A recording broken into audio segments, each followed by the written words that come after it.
सरकार कहती है कि ये नए फार्मर्स हमारे किसानों को और आज़ादी देगी और उनको इनकम बढ़ाने का एक और मौका।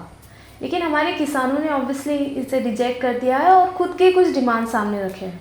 लेकिन दोनों सरकार और किसान दोनों ही पैसों के बारे में बात कर रहे हैं, दोनों ही खुद के इकोनॉमिक गेन्स को लेकर निगोशिएट करना चाहते हैं। और मेरे हिसाब से इस प्रोटेस्ट का सबसे बड़ा फेलियर यही है। हमारे देश में खेती हो या कोई भी ट्रेडिशनल लाइवलीहुड आज खतरे में है, क्योंकि हमेशा से सरकार ऐसे पॉलिसीज़ पास की है जो क्वालिटी नहीं क्वांटिटी को बढ़ावा देती है। खेतों को हम हमेशा खाने के साथ या किसानों के रोज़गार के साथ या देश की इकॉनमी के साथ रिलेट करते हैं, लेकिन खेतों का एक और अहमियत है जिसके बारे में हम बहुत कम सोचते हैं। जंगलों की तरह खेतों का भी एक बायोडाइवर्सिटी होता है। इसके अलावा खेतों की वजह से उतना पोर्शन ऑफ लैंड पर कंस्ट्रक्शन नहीं होता है, लेकिन गलत पॉलिसी और इंटेंशन की वजह से खेतों का ये बेनिफिट कम होते गया। 1990 में 14.3 करोड़ हेक्टर्स में खेती होता था। इन 2014 में 30 लाख हेक्टर्स में खेती बंद हो गया और उसी समय नॉन एग्रीकल्चरल यूज़ के लिए इस्तेमाल की जाने वाली ज़मीन करीब 50 लाख हेक्टर से बढ़ रहा था।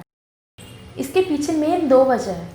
एक, जब किसान खेती करना छोड़ देता है तब खेतों को नॉन एग्रीकल्चर पर्पसेस के लिए डाइवर्ट कर दिया जाता है, मतलब वहाँ पे कंस्ट्रक्शन होता है या अर्बनाइजेशन हो जाता है उस जगह का।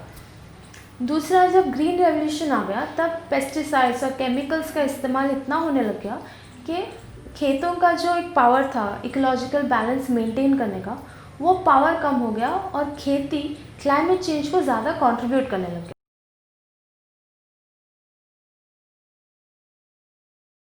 ट्रेडिशनल फार्मिंग में किसान अपने फसलों से सबसे अच्छे बीज को अगले खेती के लिए बचा के रखते थे, लेकिन प्रोडक्टिविटी को बढ़ाने के लिए जब वो केमिकल फार्मिंग अपनाने लग गए तब हर साल उनको सीड्स बाहर से खरीदना पड़ रहा था।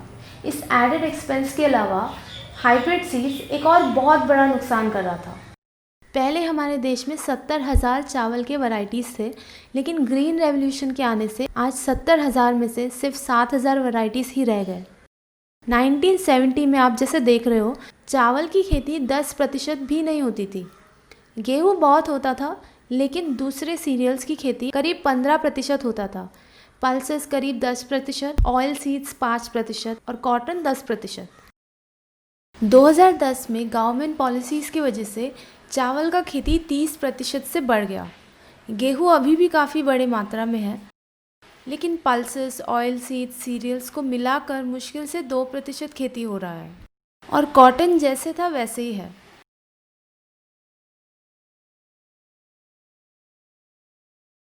हाइब्रिड सीड्स को लगाने के साथ ही पेस्टिसाइड्स का इस्तेमाल पहली बार शुरू हुआ, लेकिन ये पेस्टिसाइड्स सिर्फ फसलों में आने वाले कीड़ों को नहीं मारता है, उस जगह के बायोडाइवर्सिटी मतलब मिट्टी में रहने वाले माइक्रो ऑर्गेनिजम्स, मिट्टी की नमी, मिट्टी के न्यूट्रिएंट्स सबको एक साथ ख़त्म करता है और फसलों में वो रह जाता है जो हम जब खाते हैं तब हमारे हेल्थ पर उसका असर पड़ने लग जाता है। इसके अलावा पेस्टिसाइड्स का एक और बहुत बड़ा प्रॉब्लम है, समय के साथ पेस्टिसाइड्स की मात्रा को हमेशा बढ़ाना पड़ता है ताकि वो काम करता रहे।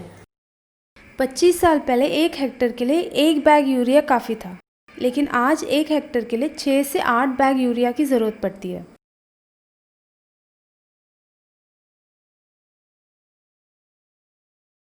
हमारे ऐसे कई ट्रेडिशनल राइस वैरायटीज़ है जिसके लिए बहुत कम पानी की ज़रूरत पड़ती है, लेकिन ये हाइब्रिड सीड्स जिस तरह से बहुत ज़्यादा पेस्टिसाइड्स डिमांड करता है, उसी तरह वो बहुत ज़्यादा पानी भी खींचता है।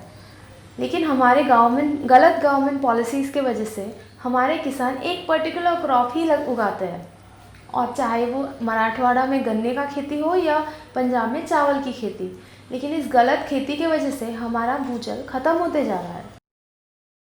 पंजाब में 20 साल पहले बोरवेल की गहराई 250 फीट हुआ करती थी, लेकिन आज बोरवेल की गहराई 500 फीट हो चुकी है।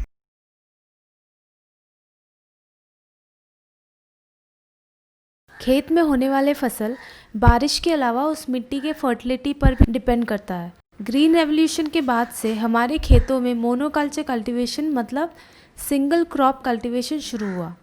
अगर किसी खेत में चावल की खेती है तो उस खेत में सिर्फ चावल की खेती ही होगी। जहाँ मक्के की खेती होगी वहाँ सिर्फ मक्के की खेती होगी। ये मिट्टी के न्यूट्रिएंट्स को ख़त्म कर देता है और साथ ही उस जगह का बायोडाइवर्सिटी को भी। लेकिन जब एक साथ लगाए जाने वाले क्रॉप्स एक ही खेत में लगाए जाते हैं तब वो सब मिलकर वो मिट्टी को और एक दूसरे को न्यूट्रिशन सप्लाई करते हैं।